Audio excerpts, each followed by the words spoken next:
Halo semuanya, selamat datang kembali di channel kami. Hari ini, kita akan menyelami salah satu kampanye militer paling menentukan dan kontroversial dalam sejarah Amerika. Kampanye Atlanta dan pawai Sherman ke laut. Ini bukan sekadar cerita tentang pertempuran, tetapi tentang seorang jenderal bernama William Tecumseh Sherman, yang strateginya mengubah wajah perang selamanya dan bahkan memengaruhi doktrin militer Amerika hingga hari ini.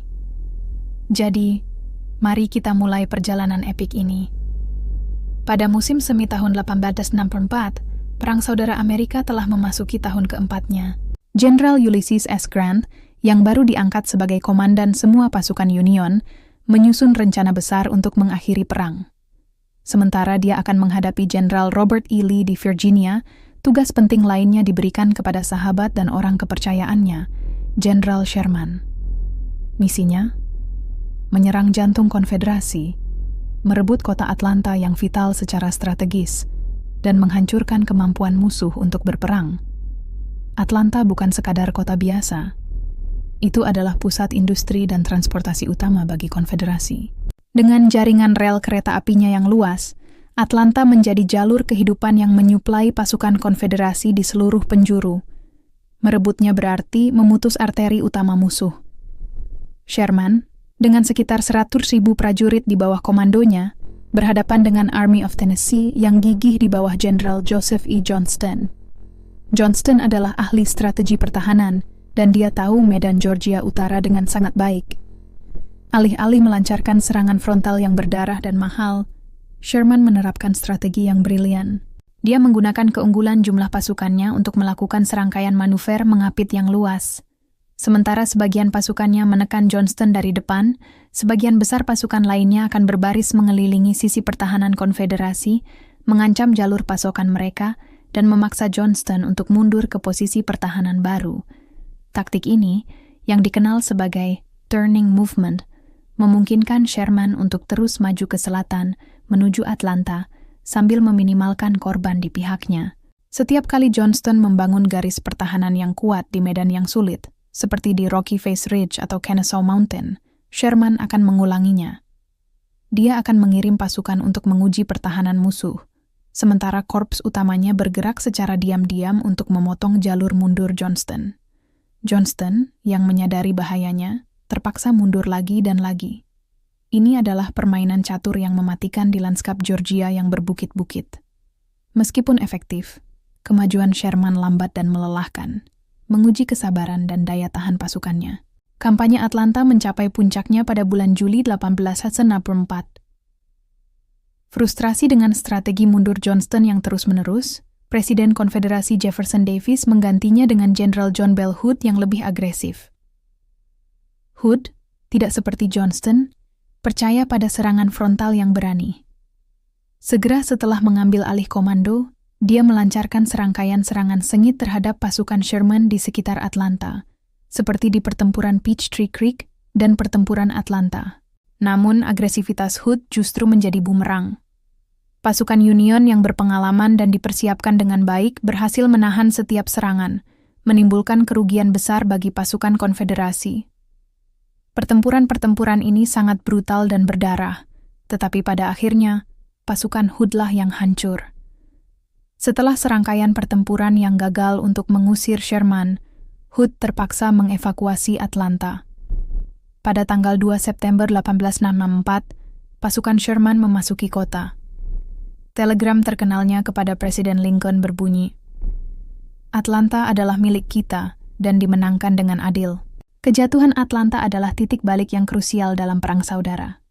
Kemenangan ini memberikan dorongan moral yang sangat dibutuhkan bagi Union dan secara signifikan membantu terpilihnya kembali Abraham Lincoln pada pemilu presiden tahun 1864. Namun, bagi Sherman, ini hanyalah awal dari fase berikutnya dan yang paling terkenal dari strateginya. Dia tidak puas hanya dengan menduduki wilayah. Dia ingin menghancurkan keinginan dan kemampuan selatan untuk melanjutkan perang. Dari sinilah lahir ide pawai ke laut atau March to the Sea. Sherman mengusulkan sebuah langkah yang belum pernah terjadi sebelumnya. Meninggalkan jalur pasokannya, membawa pasukannya berbaris sejauh 300 mil melintasi Georgia, menuju kota pelabuhan Savannah, dan hidup dari hasil bumi di sepanjang jalan. Tujuannya bukan hanya militer, tetapi juga psikologis. Dengan membawa perang langsung ke depan pintu warga sipil, dia ingin menunjukkan kepada rakyat selatan bahwa pemerintah konfederasi mereka tidak berdaya untuk melindungi mereka. Pada bulan November 1864, setelah membakar infrastruktur militer dan industri di Atlanta, Sherman dan 62.000 prajuritnya memulai pawai legendaris mereka. Mereka bergerak dalam 4 kolom paralel, menebarkan kehancuran di jalur selebar 60 mil. Rel kereta api dihancurkan dengan cara yang khas, dipanaskan di atas api unggun dan dibengkokkan mengelilingi pohon, yang kemudian dikenal sebagai dasi leher Sherman. Gudang, pabrik, dan semua aset yang dapat mendukung upaya perang konfederasi dihancurkan. Ini adalah implementasi dari apa yang kita sebut perang total. Strategi ini tidak hanya menargetkan tentara musuh, tetapi juga infrastruktur ekonomi, logistik, dan yang terpenting, moral penduduk sipil. Sherman percaya bahwa untuk memenangkan perang, Anda harus membuat seluruh populasi musuh merasakan kengeriannya. Dia ingin membuat Georgia melolong.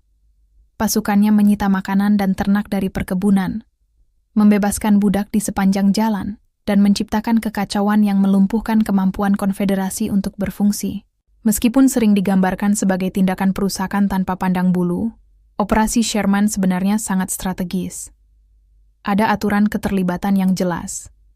Penghancuran properti pribadi yang tidak memiliki nilai militer secara teknis dilarang, meskipun penegakannya seringkali longgar. Fokus utamanya adalah infrastruktur, rel kereta api, jembatan, pabrik kapas, dan telegraf yang menopang ekonomi Perang Selatan. Ini adalah perang ekonomi dan psikologis yang sama besarnya dengan perang militer. Pada tanggal 21 Desember 1864, pasukan Sherman mencapai Savannah. Wali kota menyerahkan kota tanpa perlawanan untuk menghindari kehancuran. Sherman kemudian mengirim telegram terkenal lainnya kepada Presiden Lincoln. Saya mohon untuk mempersembahkan kepada Anda sebagai hadiah Natal, kota Savannah, dengan 150 senjata berat dan amunisi yang melimpah, serta sekitar 25.000 bal kapas. Pawai ke laut sukses besar. Itu telah membelah konfederasi menjadi dua dan menghancurkan basis logistik dan moralnya. Lalu, apa warisan dari strategi Sherman? Dampaknya sangat besar dan bertahan lama, membentuk doktrin militer Amerika di masa depan. Pertama, Sherman mempopulerkan konsep perang total. Kedua, Sherman adalah seorang pionir dalam perang psikologis. Dia memahami bahwa menghancurkan moral musuh sama pentingnya dengan mengalahkan pasukannya di lapangan. Pawainya ke laut dirancang untuk menanamkan rasa putus asa dan keputusasaan di kalangan penduduk selatan. Penekanan pada perang psikologis ini menjadi bagian integral dari doktrin militer AIS yang dipelajari di akademi militer seperti West Point hingga hari ini. Ketiga, kampanye Sherman menyoroti hubungan yang tak terpisahkan antara tujuan militer dan sipil. Dengan menargetkan infrastruktur yang menopang kehidupan sipil sekaligus upaya perang, dia menunjukkan bahwa dalam konflik modern tidak ada lagi pemisahan yang jelas antara front pertempuran dan front dalam negeri. Pelajaran ini terus memengaruhi cara militer Adi Salmt merencanakan operasi di era modern, terutama dalam konflik di mana dukungan publik dan stabilitas sipil menjadi faktor kunci. Di institusi pendidikan militer Amerika, strategi Sherman dipelajari secara mendalam. Para kadet dan perwira menganalisis manuvernya dalam kampanye Atlanta sebagai studi kasus dalam seni operasional, dan pawai ke laut sebagai contoh utama bagaimana logistik, penghancuran infrastruktur, dan perang psikologis dapat digabungkan untuk mencapai tujuan strategis yang menentukan. Warisannya adalah pengingat yang kuat bahwa perang bukan hanya tentang pertempuran, tetapi tentang menghancurkan kemampuan dan keinginan musuh untuk melawan dengan segala cara yang diperlukan. Jadi, dari manuver cerdas di perbukitan Georgia hingga pawai penghancuran yang berani melintasi jantung konfederasi, William Tecumseh Sherman tidak hanya mempercepat akhir perang saudara, tetapi juga meninggalkan jejak yang tak terhapuskan pada cara Amerika berpikir dan berperang. Dia adalah sosok yang kompleks dan kontroversial, tetapi tidak dapat disangkal bahwa dia adalah seorang ahli strategi yang mengubah jalannya sejarah. Terima kasih banyak telah menonton. Apa pendapat Anda tentang taktik Sherman? Apakah itu kejeniusan militer atau kebrutalan yang tidak perlu? Beritahu kami di kolom komentar di bawah.